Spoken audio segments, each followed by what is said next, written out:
I want you to do something for me right now. Oh boy, what are we doing? Just wherever you are listening to this, take a second and actually look around your room. Okay, looking. Look at the walls, look at the desk in front of you, the furniture, maybe the way the light from the window is hitting the floor right now. Right, just taking in the physical space. Exactly, because it all feels incredibly solid, right? Like it feels completely undeniable. It really does. I mean, you would probably bet your life, without even a second thought, that the physical world you are looking at, the wood, the plaster, the glass, you'd bet that it is the real world. Oh, absolutely. 100%. But what if I told you that you were actually just sitting in a cockpit, staring at a bunch of glowing dials, and you were completely mistaking those dials for the actual sky outside? I mean, it's a deeply unsettling thought. It really is. And honestly, it's the exact thought we have to confront today.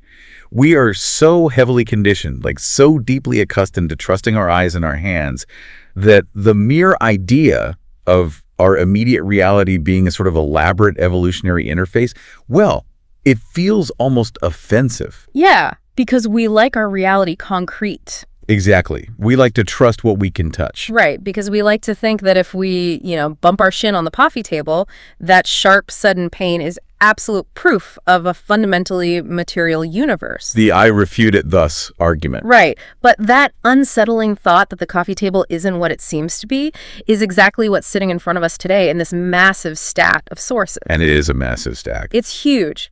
We are doing a deep dive into a series of incredibly dense lectures and analytical papers from Dr. Bernardo Kastrup and the Essentia Foundation. Which is fascinating stuff. It really is. And their mission, which is basically now our mission for this deep dive into the source material, is to argue that our entire fundamental understanding of reality is completely backwards. Completely backwards. They are making the case, drawing on hardcore quantum physics and cutting-edge neuroscience, that the physical world just isn't real in the way we think it is. Right. They're arguing that reality is actually entirely mental. And what's really fascinating here is that we aren't talking about some vague, mystical, new age concept where, everything is an illusion and nothing matters. Right. It's not a dorm room philosophy session. No, not at all. The sources are incredibly rigorous.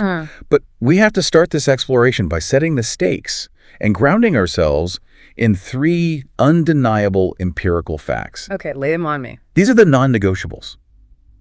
Any valid theory of reality, whether it's standard physics or what we're discussing today, it has to explain these 3 things perfectly. Makes sense. So, fact number 1, you and I share a common world. Right. If you walk into my study, you'll describe the books, the heavy wooden desk, the window, in a way that is entirely consistent with my own description. We inhabit a shared space. Yeah, it's not just a personal, isolated hallucination. Like if I pick up an apple off that desk and throw it at you, you're either going to catch it or get hit in the head by it. Hopefully catch it. Right, but we are playing in the same arena. Precisely. We cannot deny the shared nature of our experience. And that brings us to fact number 2. We cannot change this shared world simply by wishing it were different. Right. The world possesses a stubborn autonomy. It does what it does, regardless of our inner desires, our anxieties, or our fears. I'm glad you brought that up immediately because I'm looking at this claim that everything is mental, and my first skeptical reaction, probably the listener's reaction too, is to say, hold on, if reality is all in my mind, let me just close my eyes, concentrate really hard, and turn this coffee mug into solid gold. Right, the magical thinking argument. Exactly. Or, more seriously, let me just wear away traffic jams or illness or suffering. But clearly, the world pushes back. The universe doesn't care what I wish for. It absolutely pushes back. And any theory that claims reality is mental must account for why the world feels so incredibly physical and so resistant to our personal willpower. Absolutely. Okay, what's the third fact? Fact number 3. Our inner subjective experience correlates very tightly with our brain function. Meaning like the physical chemistry of the brain is tied directly to what we feel. Exactly. I mean, if you drink 3 glasses of wine, the physical chemistry in your brain changes, and hand in hand with that, your inner subjective experience changes. The room spins, inhibition's lower. Right. Or if you suffer a severe head injury, your conscious experience is drastically altered. There's an undeniable correlation between the physical brain and the private mind. Okay. So our mission today is to find a theory of reality that doesn't just hand-wave these facts away, but actually explains them far better than our current flawed assumption that the universe is made of dead, unthinking physical matter. Okay, let's unpack this, because to get to that new theory, the sources make it clear that we have to completely dismantle the old one first. Oh, yeah, a total teardown. We have to experience a massive paradigm shift. And that starts with arguably the wildest claim in this entire stack of papers. Which is saying something. It really is. The claim is that we do not have a transparent window into reality. Right. Our senses, like our sight, our touch, our hearing, they are not showing us the world as it actually is. They're actively lying to us about the true nature of the outside world. And if we connect this to the bigger picture, this isn't just a philosophical musing.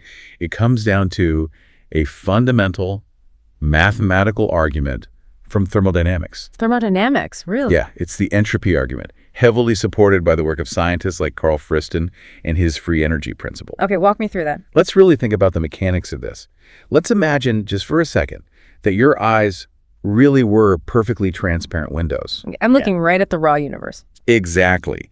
If your internal cognitive states truly mirrored the infinite, unbounded complexity of the world outside, the variety of your inner states would have to perfectly match the variety of the external world. Oh, wow. I'm trying to wrap my head around the sheer scale of that, because the external world is infinitely complex, right? Painfully. There's no upper limit to what's going on out there. You've got quantum fluctuations, molecular interactions, atmospheric dynamics, all the way up to like cosmic galactic movements. It's an endless cascade of variables. It is an absolute ocean of infinite states. Yeah. And here's where the thermodynamics comes in. Okay.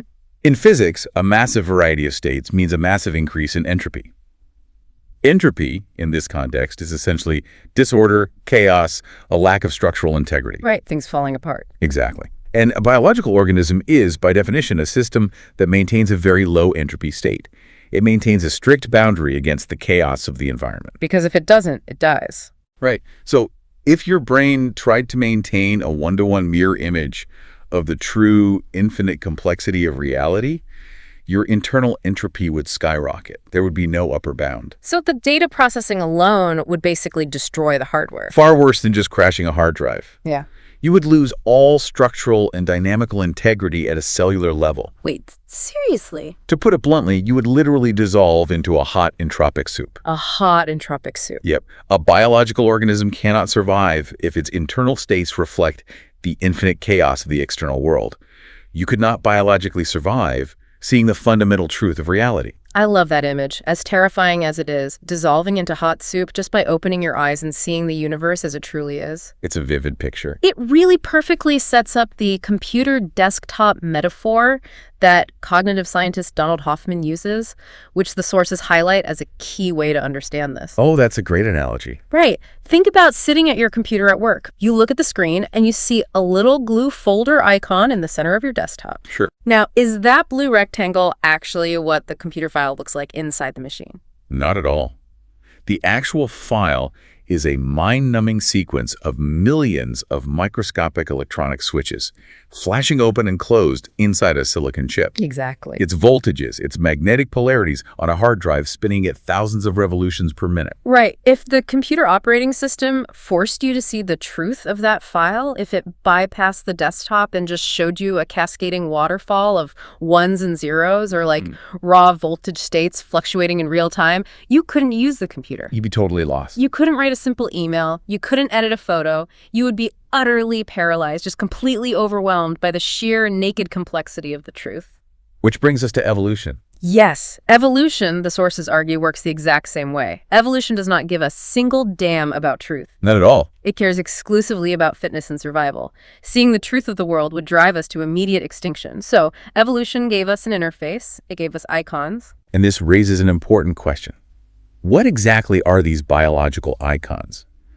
The sources use a brilliant illustrative analogy here, the airplane dashboard. Oh, I like this one. I want you to imagine a pilot flying a commercial jet through a violent pitch-black storm at midnight. There is zero visibility. Terrifying. Right. The pilot cannot see a single thing out the windshield. So how do they survive? How do they navigate the turbulence and land the plane safely? They look down at the dashboard. Exactly. They rely completely on the glowing dials in the instrument panel. They're looking at the altimeter, the speedometer, the artificial horizon, the radar. Precisely. And those dials convey completely accurate life-saving information. Right. The needle on the airspeed indicator tells the pilot exactly how fast the wind is moving. The pilot can land the plane perfectly, thread the needle through the storm, just by trusting the measurements on that dashboard. Makes sense. But, and this is the crucial pivot, where we have to fundamentally shift our thinking, a dial with a little needle pointing to the number 300 looks absolutely nothing like a 300-mile-per-hour gust of freezing rain. Right. The dial is accurate, it is useful, but it is not the storm. Okay, let me stop you right there because that is such a massive distinction and I really want to make sure the listener is absorbing this. It's the core of the whole argument. We constantly confuse accuracy with truthfulness. The physical world we see around us, the colors of the room, the textures of the wood, the physical shapes, the smell of coffee, the hardness of the desk, that entire sensory experience is just the dashboard. Yeah. That's the interface. Our biology evolved over millions of years to help us navigate the chaotic storm of reality without getting dissolved into entropic soup. And if we follow that logic to its necessary conclusion, if the entire physical world we can see, touch, smell, and measure is simply the dashboard, then the reality behind it, the actual storm taking place outside the airplane, must be something completely non-physical. Wow. We cannot use the language of the dashboard, things like mass, spin, momentum, physical location, size, to describe the storm itself. But wait, if I'm understanding this correctly, you're saying a physical table isn't actually there because my brain is screaming that this is absurd. It is deeply counterintuitive. I mean, physics studies matter. Physics studies the table. So what does physics actually say about this so-called matter if it's just a dial on a dashboard? This is where we have to look at the bedrock of modern physics, and it's where people usually start gripping their armrests. We have to talk about quantum mechanics. Oh, here we go. And the core argument from the sources here, backed by nearly a century of empirical data, is staggering. The physical world does not have standalone existence. It literally only comes into being upon measurement. Okay, I need you to break that down. What do you mean it comes into being upon measurement? We have to look at decades of quantum mechanics experiments, many of which culminated in recent Nobel Prizes. Specifically, the 2022 Nobel Prize in Physics for experiments on quantum entanglement. Right, the spooky action stuff. Exactly. For the longest time, under classical physics, we assumed that fundamental particles like electrons or photons were like tiny little solid marbles bouncing around the universe. Like tiny billiard balls. Right. We assumed they had inherent intrinsic physical properties. We thought an electron always had a specific location, a specific mass, a specific spin, regardless of whether anyone was looking at it or measuring it with a machine. Like the moon. I mean, Einstein famously hated this aspect of quantum mechanics. He asked, do you really believe the moon is not there when you are not looking at it? He really couldn't stand it. He wanted the universe to be objectively real, independent of our observation. Exactly. Einstein desperately wanted hidden variables to explain the weirdness of quantum mechanics. He wanted the particles to have properties all along. But they don't. No. The rigorous, highly controlled experiments of the last 50 years, culminating in tests of Bell's theorem, have proven definitively that these local hidden variables do not exist. Physical properties do not exist prior to measurement. In physics terminology, things like mass, momentum, and spin are merely observables. They are the result of an interaction, an observation. So they aren't real until you check. Before a measurement is made, before you look at the dashboard, you cannot mathematically or physically say the particle was sitting there with those physical characteristics. That is wild. Physics, as it turns out, is actually the science of perception. It is the science of studying how the dials on our dashboard behave and interact with one another. It does not and cannot study the world in itself before the measurement hits the dial. I'm trying to visualize this because quantum entanglement usually breaks people's brains, mine included. Notoriously difficult. Let's use the Alice and Bob car trick analogy from the sources because I think it perfectly illustrates how weird this gets if we think particles are real, solid things. Yes, that's a great thought experiment.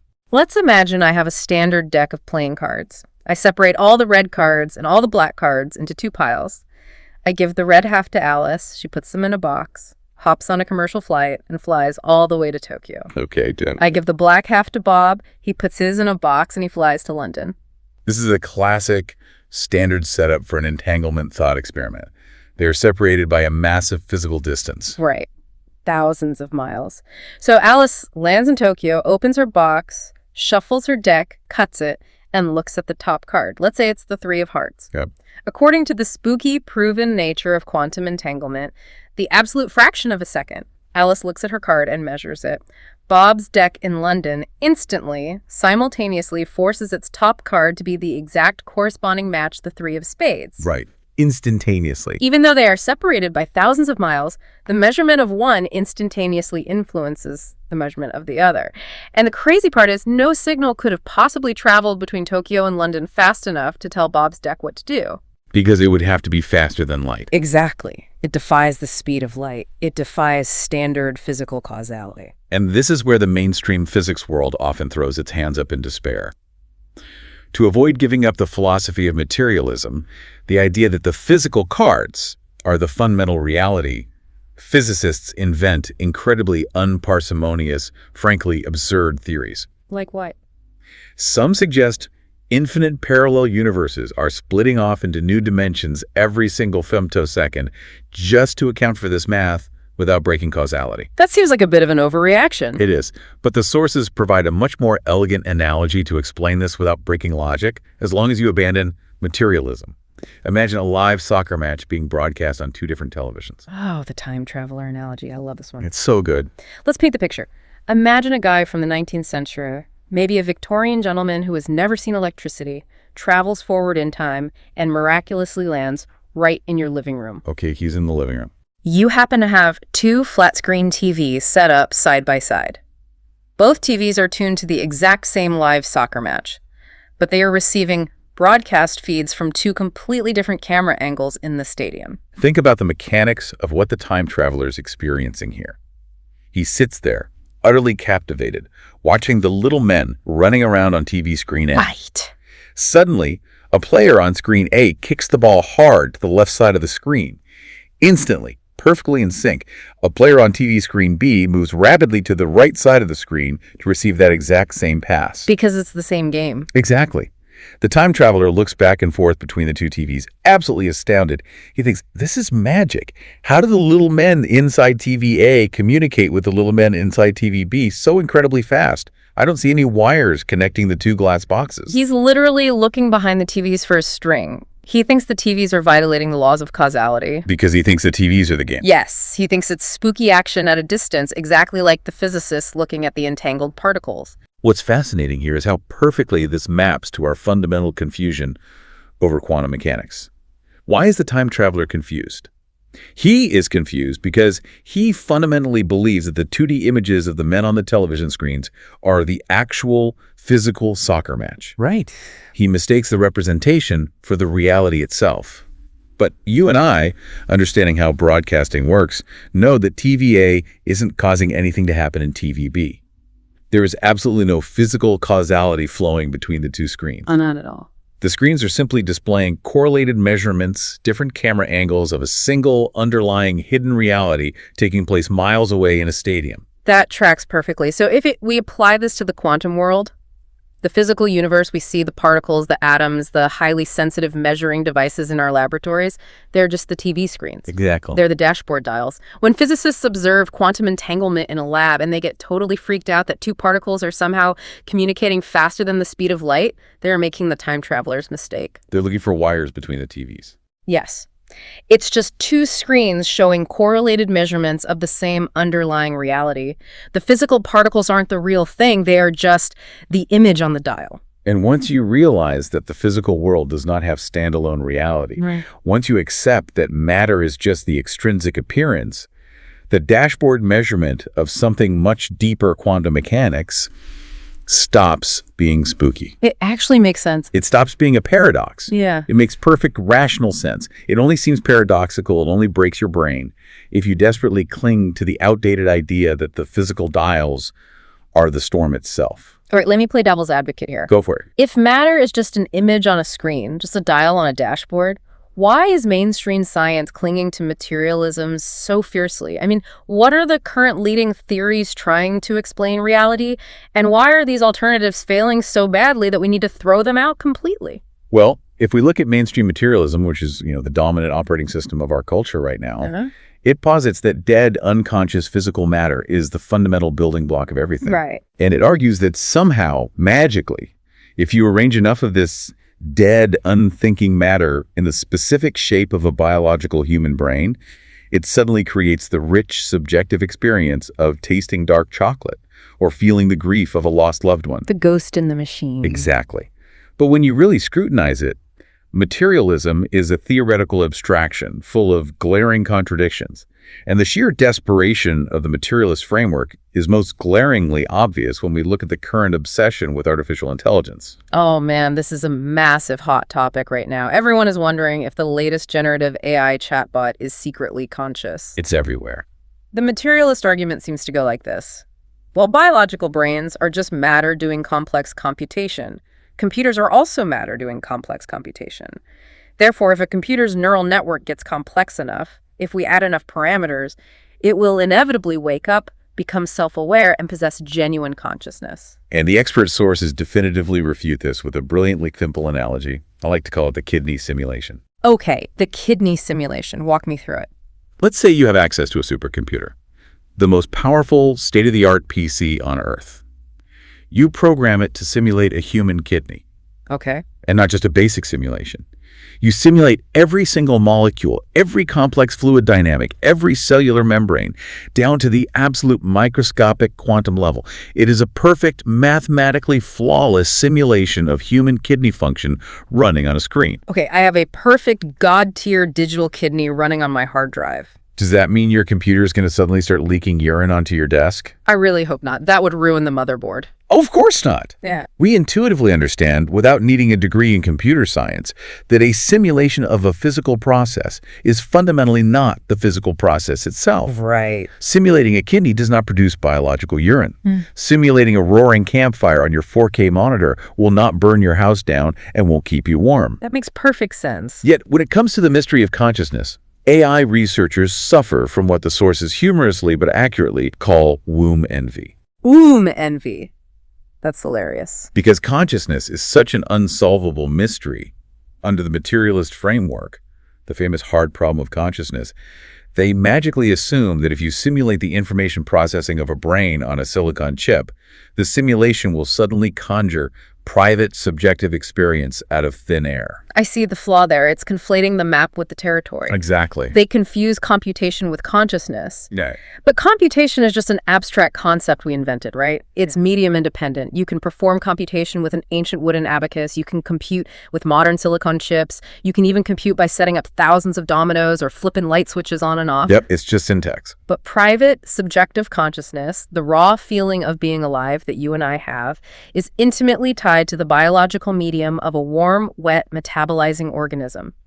There is zero empirical evidence, none whatsoever, that a vast matrix of microscopic logic gates flipping between voltage states on a dry silicon chip actually experiences anything from the inside. It's an arbitrary fantasy. It is driven entirely by the failure of materialism to explain where consciousness comes from. They hope complexity will magically birth subjectivity. But materialism isn't the only alternative out there trying to solve this. No, it's not. When people realize materialism is broken, some swing wildly to the complete opposite extreme. Solipsism. Right, the idea that I am the only mind that truly exists. That you, the expert I'm talking to, all the listeners, the entire universe are just incredibly detailed figments of my personal isolated dream. Which is, strictly speaking, logically impossible to completely refute. But it is totally unbelievable and practically useless. Yeah, it's a bit of a conversational dead end. As the philosopher Bertrand Russell pointed out, if you truly, genuinely believed in solipsism, you wouldn't bother trying to write books or debate people about it, because you'd just be arguing with your own imaginary dream characters. Which would be exhausting. Furthermore, think about your own childhood.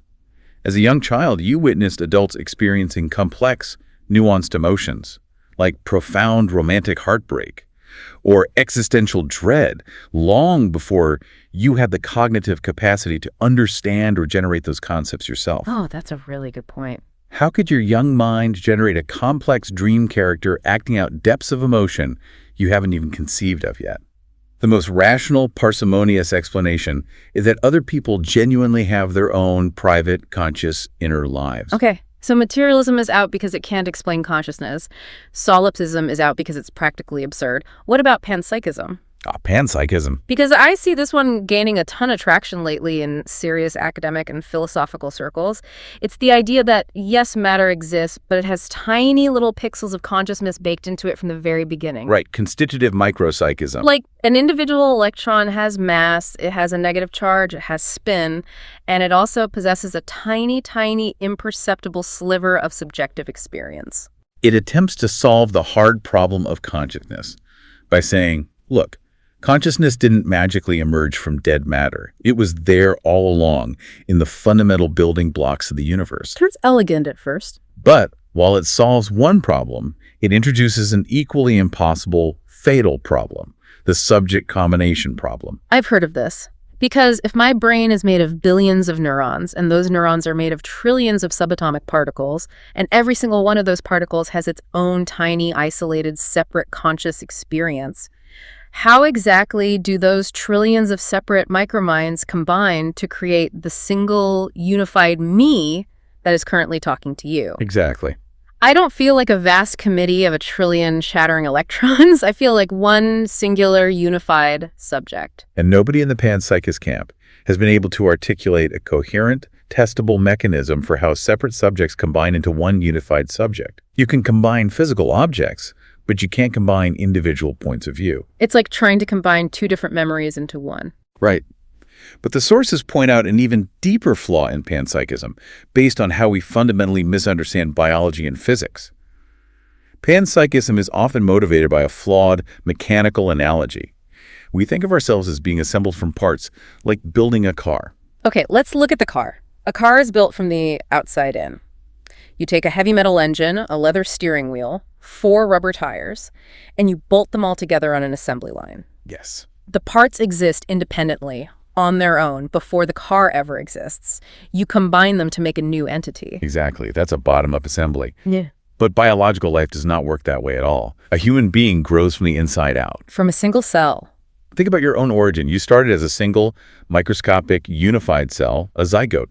That single zygote didn't wander around a microscopic landscape, gathering other random cells and gluing them to itself. Like a microscopic Katamari ball. Right. It grew and differentiated from within through the process of mitosis. One unified cell became 2 connected cells, 2 became 4, differentiating into complex tissues, a beating heart, a brain. So it's all one thing. You are not a Frankenstein assembly of distinct, separate parts. You are the highly complexified inner structure of a single, original, unified entity. So to say our consciousness is built from the bottom up by combining tiny mental parts fundamentally misunderstands the reality of biology. And the physics destroys the panpsychist argument even further. The expert sources deliver a final, fatal blow to panpsychism using quantum field theory. This is where it falls apart completely. And I really want to dig into this because this blew my mind. Panpsychism assumes that fundamental particles are like tiny, hard glass marbles with strict spatial boundaries. And because the marbles are physically separate, their micro-consciousnesses must be separate. Right, they need those boundaries. But physics proved almost a century ago that particles are not little solid marbles. This is a crucial point that most philosophical discussions completely miss. In quantum field theory, which is arguably the most successful, rigorously tested scientific theory in human history, there are no discrete solid particles with hard spatial boundaries.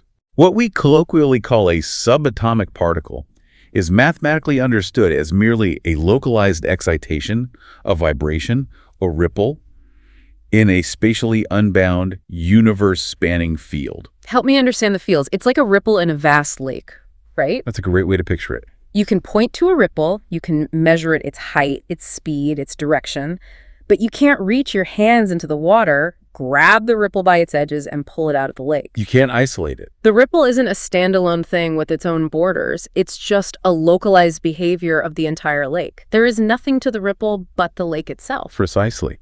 If you think about a magnetic field, it's everywhere. A particle is just a pinch in that field. And if particles are just ripples in continuous universe-spanning fields, then the panpsychists cannot attach individual bounded microconsciousnesses to them. Because the boundaries aren't there. The physical boundaries they're relying on simply don't exist. You cannot put a border around a ripple. The only thing that truly exists, fundamentally, is the underlying continuous field. Mhm. So panpsychism is not just philosophically tricky. It is physically incoherent.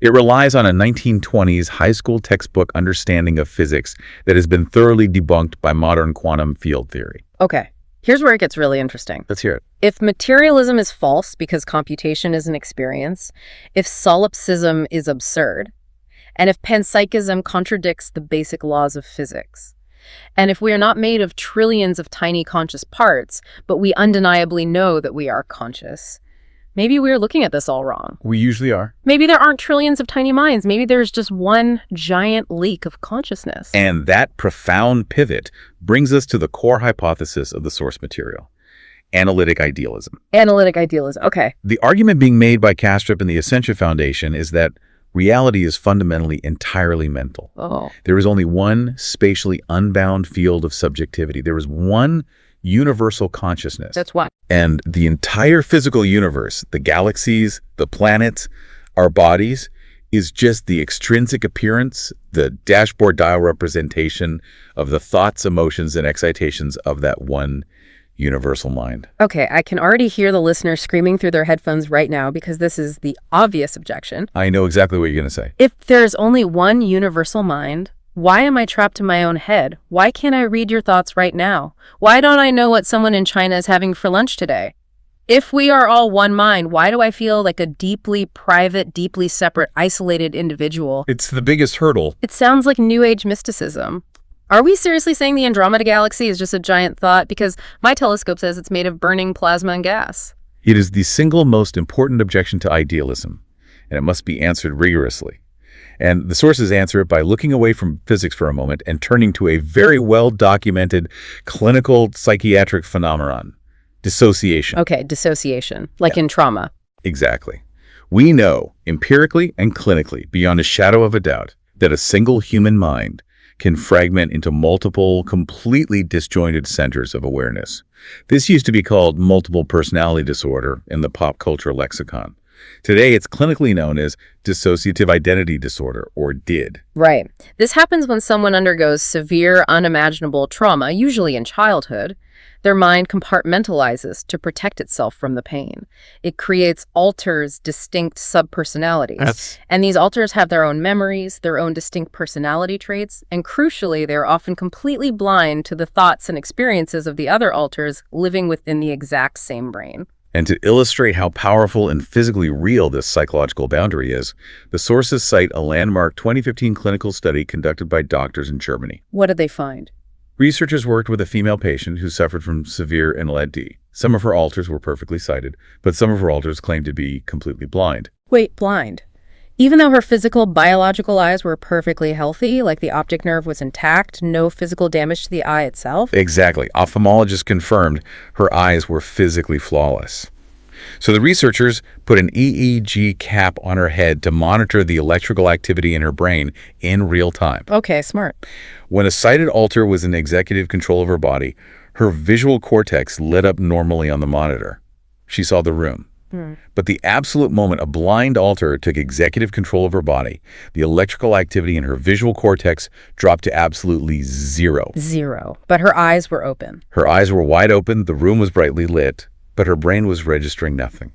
Dissociation is such a powerful, fundamental mental process that it can literally make you physically blind to the world right in front of your open eyes. It shuts down the dashboard. That is staggering. The implications of that are huge. They really are. Because if a purely psychological process dissociation within a single human mind can literally shut down the visual cortex and make one alter completely entirely blind to the existence and thoughts of another alter, then suddenly the idea that a vast universal consciousness could dissociate into billions of separate, private alters, you, me, my cat, a bacterium, doesn't seem like mystical woo-woo at all. It's not magic. No.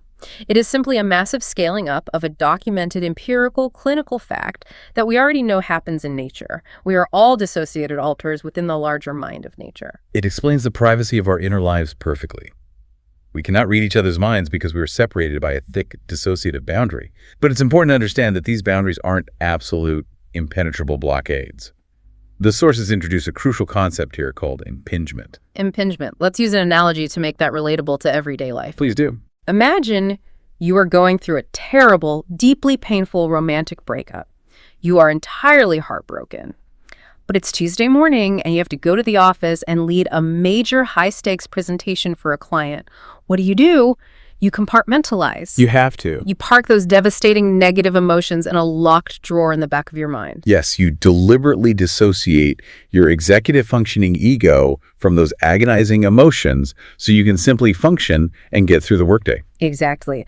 Now, does the heartbreak magically cease to exist just because you parked it? No. It's still there, existing in your mind.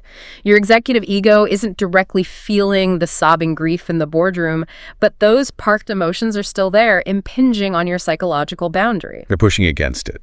Right. They push against your ego from the outside. They alter your mood. You might find yourself being unusually irritable with a coworker or deeply pessimistic about the client's feedback, or you might just hold physical tension in your shoulders. The dissociated content indirectly affects you from across the boundary. And this brilliant analogy is exactly how we experience the external physical world.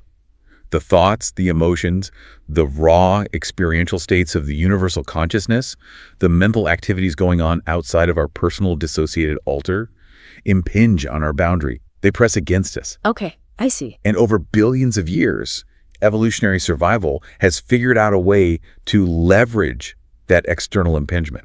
Because evolution says, hey, this pressure on our boundary contains absolutely vital life or death information about what's going on outside. If we don't track this, we'll die. We need to decode this impingement so this organism can survive. Exactly. Decode it into something useful. So evolution translates that mental impingement into the dashboard. It translates the incomprehensible mental pressure of the universe into the sights, sounds, smells, and physical textures that we can navigate.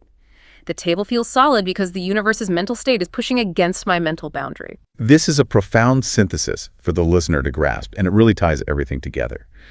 Biological life, your metabolism, your heartbeat, your respiration is simply what the process of dissociation looks like when viewed on the dashboard of perception. Right? A living physical body is not a meat machine that somehow generates consciousness.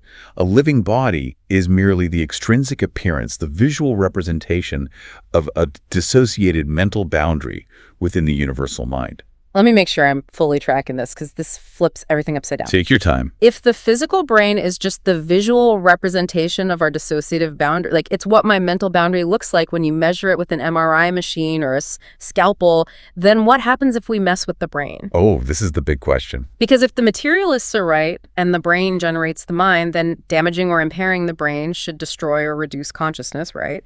But if idealism is right and the brain is just the boundary wall keeping us isolated, does impairing the brain break down the wall and actually expand consciousness? This is the ultimate test of the theory. And this is where we look at the neuroscience of what the sources call the porous boundary. The porous boundary. Yes. Under mainstream materialism, the brain creates experience through complex computation. Therefore, the logic dictates that if you have a massive, hyper-rich, incredibly intense and complex conscious experience, your brain should be working overtime. It should be on fire. It should be lighting up like a Christmas tree on a brain scan. There should be massive increases in metabolic activity and blood flow to power that experience. Because more computation equals more experience. It's basic math under materialism. Right, but the neuroimaging data on psychedelics over the last 15 years completely destroys this materialist assumption. Completely destroys it. Absolutely.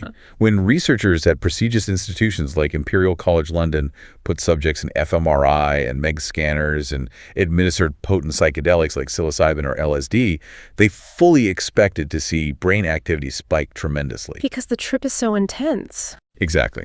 Instead, they were shocked to find that psychedelics significantly reduce brain metabolism and cerebral blood flow across the board. Wait, they reduce it? Yes. The areas of the brain that govern control, routing, and the default mode network, which is basically the seat of the ego, essentially shut down. And the subjects aren't just falling asleep or blacking out. They are reporting the most profound, intense, hyperdimensional, structurally complex, life-altering experiences of their entire lives. It's the paradox that breaks materialism. Their consciousness is exploding into new dimensions of feeling and perception, while their physical brain activity is dropping off a cliff.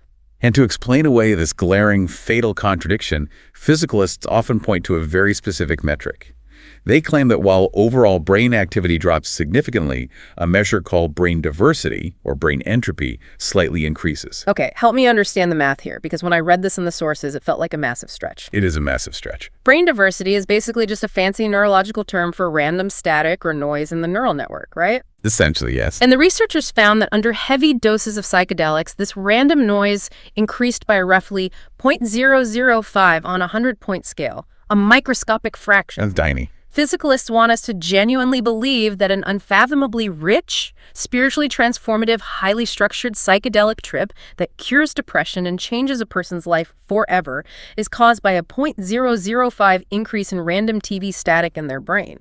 How does such a massive subjective experience correlate with such a microscopic random metric?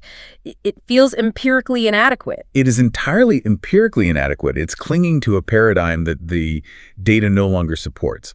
And the crucial thing is, psychedelics are just one piece of the puzzle. The sources stack what they call a flock of black swans. A flock of black swans. I love that. It's a whole series of disparate, highly documented medical and cultural phenomena showing that reducing brain function consistently enriches conscious experience. Let's look at the broader evidence. Okay, lay it out. First, we have tumor patients. Studies show that when patients have brain lesions removed or suffer stroke damage to specific areas, causing collateral impairment to normal brain function, their psychological scores for self-transcendence, which is the feeling of being intimately connected to a larger universal reality, significantly increase. Brain damage leads to spiritual connection. Wow. Exactly. Second, there is the incredibly dangerous choking game.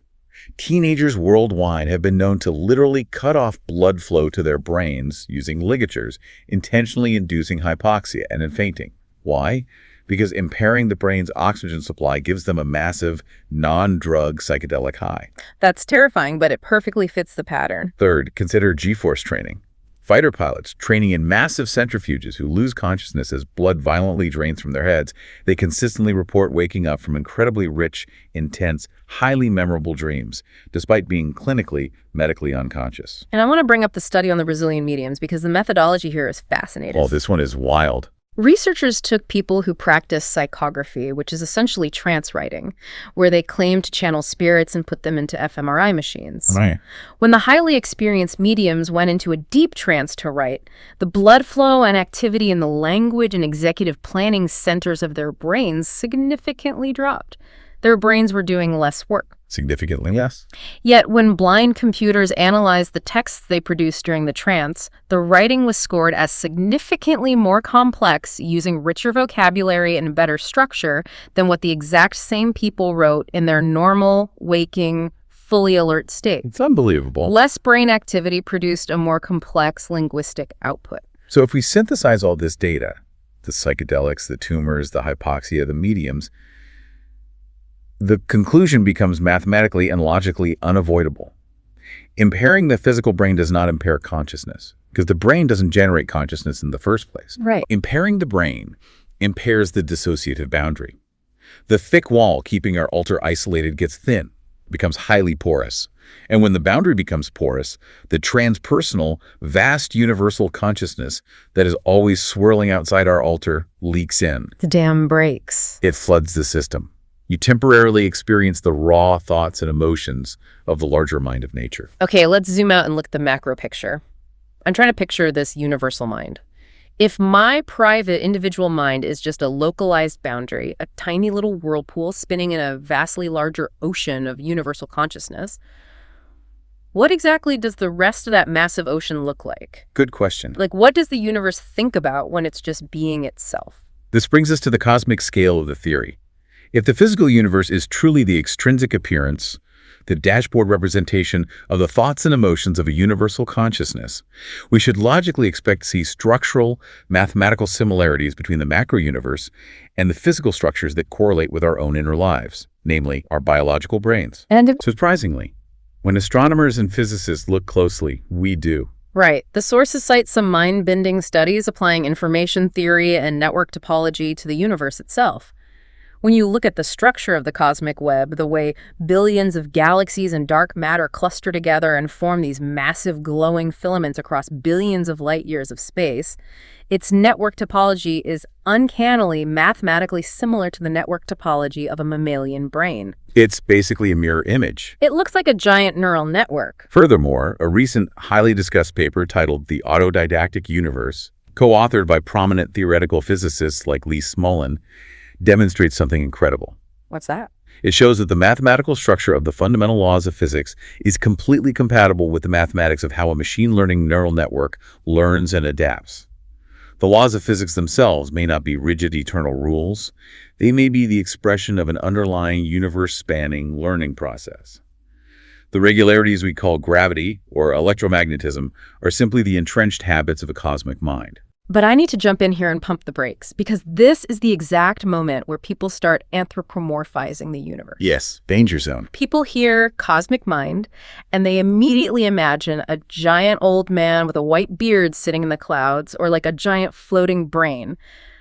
We absolutely must not project our human psychological baggage onto the cosmos. Are we saying the universe has anxiety about paying its taxes? Does the Andromeda Galaxy sit around planning its day and worrying about the future? No, absolutely not. And this is a crucial, vital distinction that Kastrup makes. The sources carefully differentiate between core subjectivity and metacognition. Break this down. Metacognition is the ability to know that you are experiencing something. Yeah. It's rumination, deliberation, self-reflection. It's the inner voice that says, I am feeling sad today and I'm wondering why I am sad and I hope I don't feel sad tomorrow. The inner monologue, the Yes, ego. Exactly. Metacognition is a highly specialized, incredibly biologically costly survival tool. It evolved over 4 billion years of brutal, bloody natural selection in a highly competitive planetary ecosystem. It allows biological organisms to plan for the winter, to anticipate danger, to outsmart predators. Right. But the universal consciousness as a whole did not evolve under the pressures of natural selection. It has no predators to run from. It has no environment outside of itself to survive in. Therefore, it has absolutely no evolutionary need for metacognition. So it's purely instinctive and spontaneous. Yeah. Has core subjectivity, which simply means there is a raw experience, there is a fundamental feeling of being, but it doesn't step back and analyze its own feelings. Exactly. The sources compared it to an amoeba following a chemical gradient to find food. The amoeba experiences the urge, the drive, but it doesn't sit back and write poetry about its hunger. That's a great way to think about it. The actions of the universe, supernovas exploding, black holes merging, galaxies colliding, are the spontaneous, instinctual unfolding of its inherent mental properties. They are the thoughts of the universe. Wow. And when we look back at the ultimate origin of our physical universe, the Big Bang, we can reconcile it not as a random mechanical explosion of dead matter from nothing, but as an explosive, highly energetic, spontaneous thought or realization within the vast mind of nature. A cosmic realization. An event of such profound mental magnitude and intensity that its extrinsic appearance birthed the emergence of physical time and space itself on our dashboard. So what does this all mean for us? Sitting here right now listening to this, we've gone from the dashboard in the cockpit down into the quantum TV screens of subatomic particles, through the porous boundaries of the brain on psychedelics, all the way to the Big Bang as a cosmic thought. It's quite a trip. How does knowing that you are a localized alter of a universal mind actually change your daily life? How does it alter your choices, your anxieties, and your ultimate fate? Analytic idealism doesn't just rewrite our physics textbooks. It fundamentally restores deep inherent meaning to human existence. It completely redefines the ancient philosophical debates around free will, and it radically, beautifully alters our understanding of death. Let's tackle free will first. Okay. Because under the old paradigm of materialism, free will is nothing but a tragic illusion. Under materialism, you are a biological robot, a meat machine governed entirely by the deterministic mathematical laws of physics playing out in your neurons. Yeah, if I'm just a collection of atoms bouncing around according to gravity and electromagnetism, I didn't actually choose to record this deep dive today. Yep. The initial conditions of the Big Bang predetermined my actions 13.8 billion years ago. Exactly. But under idealism, the sources argue that free will isn't about physics. It is entirely about identification. Who do you fundamentally identify as? And the sources reference the philosopher Arthur Schopenhauer here, who profoundly stated, Man can do what he wills, but he cannot will what he wills. Which is such a mind-bending quote. It is. If you look closely, with complete honesty, at your own inner life, you realize you don't actually choose your next thought. Thoughts just pop into your head from the void. You don't choose your emotions. Right. If you had ultimate control over your emotions, you would never consciously choose to feel anxious or depressed or terrified. Right. My ego, my specific personality, the me who prefers coffee over tea, who gets nervous before public speaking, who worries about deadlines, doesn't have ultimate tyrannical control over the system. I am the recipient of those mental states. They well up from within me. Exactly. So if you stubbornly identify strictly with your ego, with your specific alter, your free will is incredibly limited, almost non-existent. You are just riding the wave of your inherent dispositions. Okay. And this is the liberating, life-changing shift in perspective. If you shift your identification to your core subjectivity, to the underlying unconditioned lake of universal consciousness itself that sits beneath the ego, then the game changes entirely. Because if I am fundamentally the entire lake, then everything the lake does is my doing. The expert sources use a beautiful, resonant metaphor here. The guitar string. Imagine your core fundamental subjectivity is a guitar string at rest. When the string is plucked, it vibrates and makes a specific sound. Right. Those sounds are your specific daily experiences, your fleeting thoughts, the physical world you perceive. But there is nothing to the sound other than the string itself vibrating. The string is the only thing that actually exists. Wow. If you identify with the string rather than just the fleeting temporary notes being played, then absolutely every single choice made in the universe is your free, unconstrained choice. The universe does what it does because it is what it is. Its necessity is its will, and you are that will. It's a profound shift in perspective. It removes the victimhood from existence. But it all inevitably leads to the ultimate question, the one everyone listening to this is waiting for. The great fear. The great fear. If I am a temporary alter, a little whirlpool in a universal mind, what exactly happens when the physical body dies? Under materialism, we know the grim story. The lights go out, the computer shuts down, eternal nothingness. But under analytic idealism, we've already meticulously established that the physical body is not a machine that generates consciousness. The body is simply the dashboard representation, the extrinsic appearance of the dissociative boundary. Life is simply what dissociation looks like from the outside. So, Therefore, logically, death is simply the end of the dissociation. it's the dissolving of the boundary wall. Precisely. It is the moment the wall comes down. The localized, tightly compartmentalized energies of your specific alter merge back into the vast, transpersonal mind of nature. It's exactly like waking up from a deeply immersive dream. Perfect analogy. When you are asleep in your bed and dreaming, you are fully dissociated. You identify completely, 100%, with the avatar you're playing inside the dream. You genuinely think the dream monsters chasing you are real physical threats that are separate from you. You feel real fear. You're completely locked in. But when your alarm goes off and you wake up, the dissociation ends instantly. The avatar you played in the dream is gone forever, but you don't mourn the avatar. Why? Because the larger mind that dreamed the avatar into existence remains completely intact. The dreamer remains. The core subject was never in actual danger. Death, in this framework, is simply waking up from the dream of the alter. The narrow narrative of your specific ego, your name, your job title, your personal history dissolves, yes. But the core I-ness, the fundamental raw subjectivity that you truly are at the deepest level, doesn't vanish. It expands immensely as it reintegrates with the universal field. You go from seeing through a tiny pinhole to seeing the entire sky. Let's wrap up this incredible journey. You, the listener, are not a biological meat machine inexplicably generating a ghost in the machine. You are a localized fold, a temporary whirlpool of a vast universal mind, peering out at other mental states through a highly evolved, heavily encoded dashboard. Beautifully said. The physical world you navigate every day, the wood, the glass, the stars, it's just a book of symbols. It's a set of dials pointing to a reality that is far deeper, far more mysterious, and fundamentally mental. And this leaves us with a final, highly provocative thought to mull over as we end. If death is simply the dropping of the dissociative boundary, and your specific individual alter merges back into the universal consciousness, what happens to the specific unique memories, the deep loves, the hard-won wisdom of your human life? It makes you wonder. If a single drop of water falls back into a massive ocean, it obviously doesn't disappear, it becomes the ocean. But does it subtly change the chemical makeup of that entire ocean? Exactly. Does your incredibly unique human experience, the exact sum total of your personal joys and your specific sufferings, once that boundary wall finally falls, forever alter the flavor of the universal mind?